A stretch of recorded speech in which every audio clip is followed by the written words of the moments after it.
Hi guys, welcome back. I'm Beth.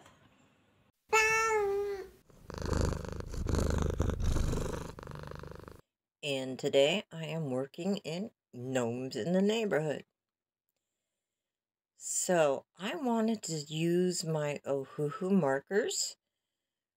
And the first book I think of when I think of my Ohuhus is Gnomes in the Neighborhood. So I pulled it out. And then realized I don't like doing skies with Ohuhus. So I pulled out my Neocolor 2s. I swatched out my pale blue, my white, and my periwinkle blue. So, as I started this process, I realized right off the bat I had missed something. Tell me in the comments if you realize or know what it was I forgot to do.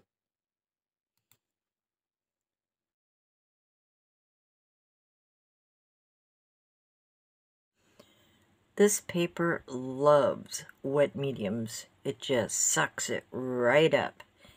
And when it does that, basically you don't have time to do any kind of blending. So as I was going along, it didn't take long before I thought, oh man, I've just totally ruined this. Right off the bat, I've ruined it. And yeah, so, I just kept going. It can't get any worse, can it? Now, I wanted it so that it was paler blue on top. No, pale blue on top, but paler blue as it went down. And at the bottom, I wanted the violet kind of feel to it for distance. So I kind of started it out like that, and as I got farther down, I wasn't that happy with the color. I mean, it was okay, but it wasn't what I had in mind. Then I thought, okay, let's just try patting it out, see if we can get a little variation. And as you can see, that it kind of worked, but not nearly what I usually get. And then whopping big old chunks of that lavender, well, periwinkle blue, and I'm like, oh boy, I am so messed up. Only I didn't use the word messed. Okay, so I thought, all right, now I've just simply got to go bold. And the paper is kind of damp still, so there might be a little runoff, a little bleed. So I just started dotting in my periwinkle blue. And you know what? I think I saved it. Don't know how, don't know what happened, but I like how it came out. That color just kind of made it look stormy, like there was a little bit of dark, stormy clouds there. So yeah, pretty happy with that. Then I moved on to the trees, and I went with lighter colors in the background. The trees farthest away, pale yellow greens, and then I shadowed with violet. I will put up all the colors that I used. There was actually quite a few of them.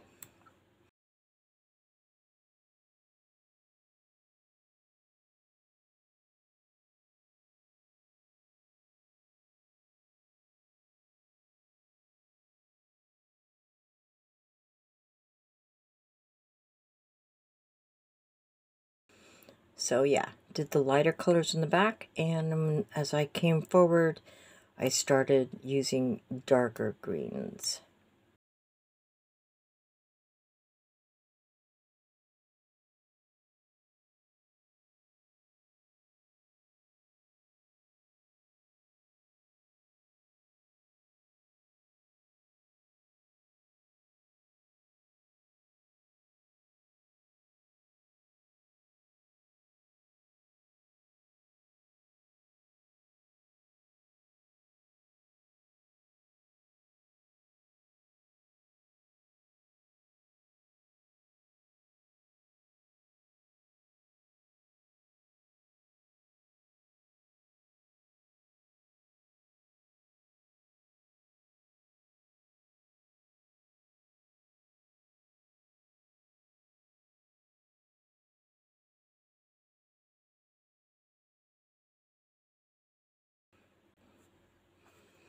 I was doing okay until I came up to the last tree when I put a darker purple on top of a yellow green tree and was totally surprised when I got a brown. And yeah, go figure on that one.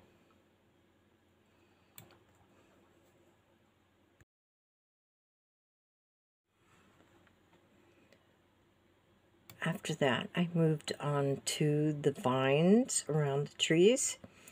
I used GY3 and G6, going over first with the lighter green on the parts that look like they might have been getting struck by the sun, and then using the G6 or the darker green for the parts that were in shadow.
Other than leaves, I think trees are my favorite part of coloring. I love the different kinds of browns that I can get depending on which yellows and which purples. In this case, I'm using Y6 and P3. And when I color, I have to think ahead a little bit. There are some parts that I want to remain yellow, so I have to remember not to color over them with the purple. And there are parts that I want to be purple, so I have to think ahead again, which is hard for me, and leave spaces for the purple, just to have purple. So as we go along, you can see that I'm using the yellow and I'm leaving spaces where the purple color will stand out by itself.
here's a perfect example, all right? I've done my yellows and now I'm coming in with my purple. The vast majority is going to be brown, the violet on top of the yellow. But there will be parts where I don't color with the purple, leaving yellow streaks.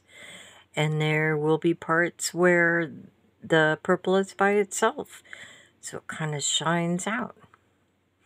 I love, love, love this color combination, and it doesn't matter. Different yellows, different purples will give you a million shades of brown. Loving that brown.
Now, I wanted my birds to stand out.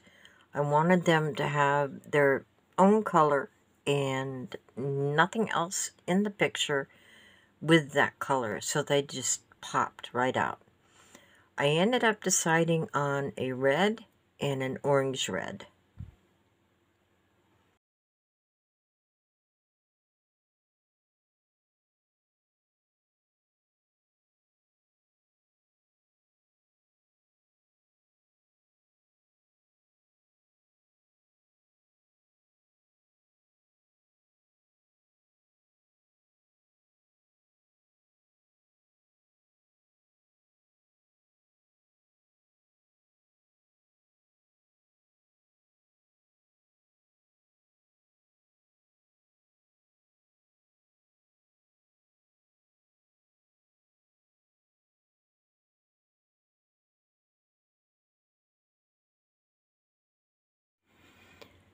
I knew I wanted all my flowers to be the same color, and I tried a couple of yellows until I finally settled on just one, which was Y6.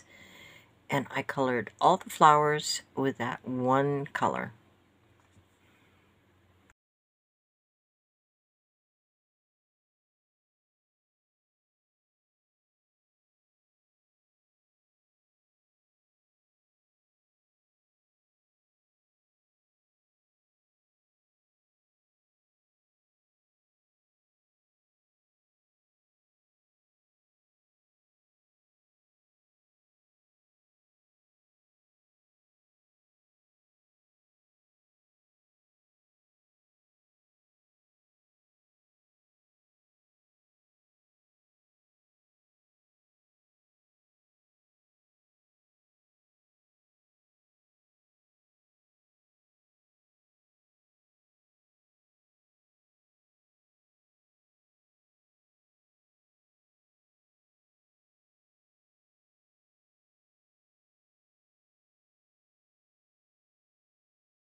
just picking up small bits and bobs that I missed.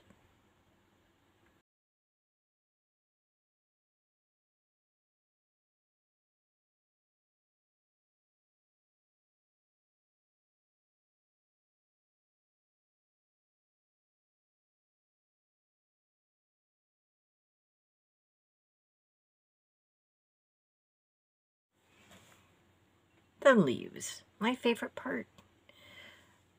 But the ones on the top were so tiny, there was no way I could get more than one color on it. So I chose GY4 and BG4, and I kind of mixed it up a little bit until I got down to the larger leaves down at the bottom.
With the larger leaves, I had a little bit more fun, and I used PB10, Y2, and GY1.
Here I'm using R22, GY5, and P3.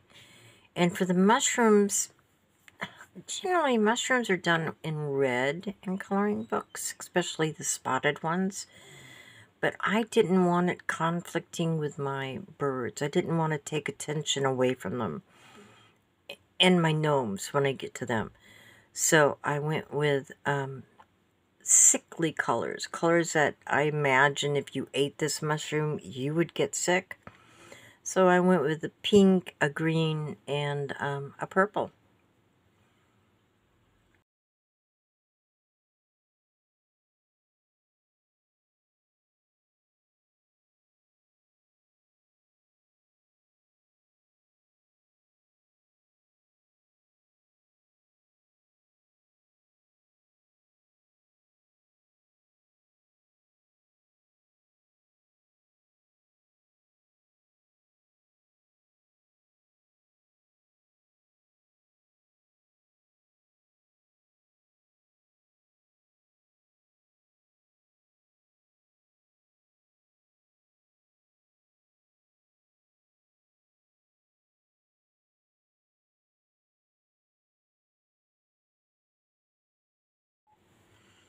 With the log, this picture was getting really dark and I wanted something a little bit lighter. So I went with YR33, V130, and a little bit of P3, which I ended up really not using. But yeah, I needed a lighter brown.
For the other woody bits of the picture, I wanted something a little darker. We're still stuck in the browns, so I wanted a darker brown, and I went with BR2 to help just pick out like the detailing on the houses and the ladders and that kind of stuff.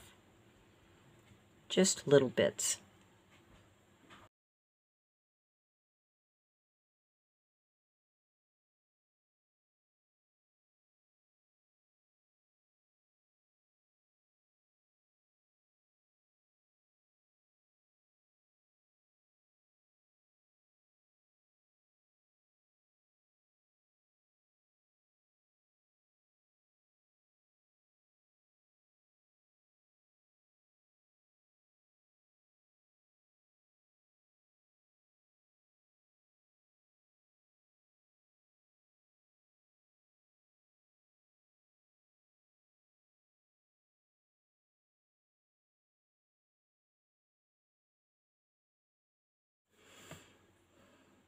Now the houses.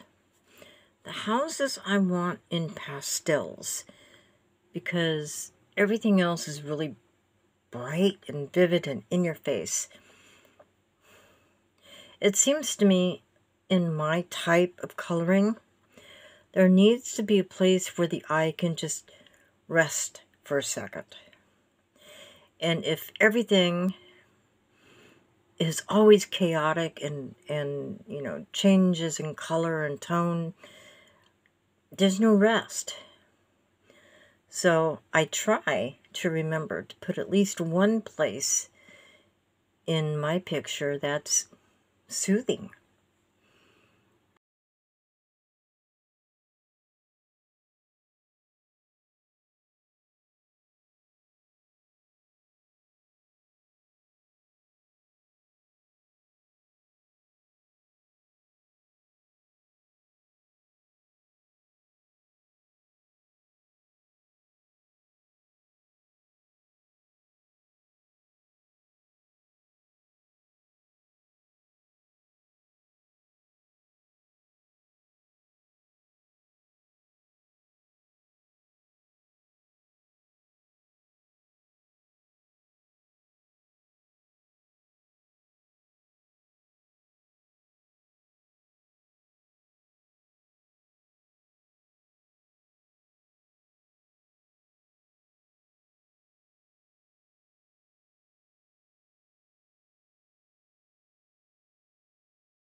And then it happened. My brain exploded. I forgot I was zoomed in. And the next 30 minutes is basically nothing because it's all out of frame. So you get to see the finished product. Ta-da! Thanks for watching, guys. I really appreciate it. I will see you in the next video. Bye.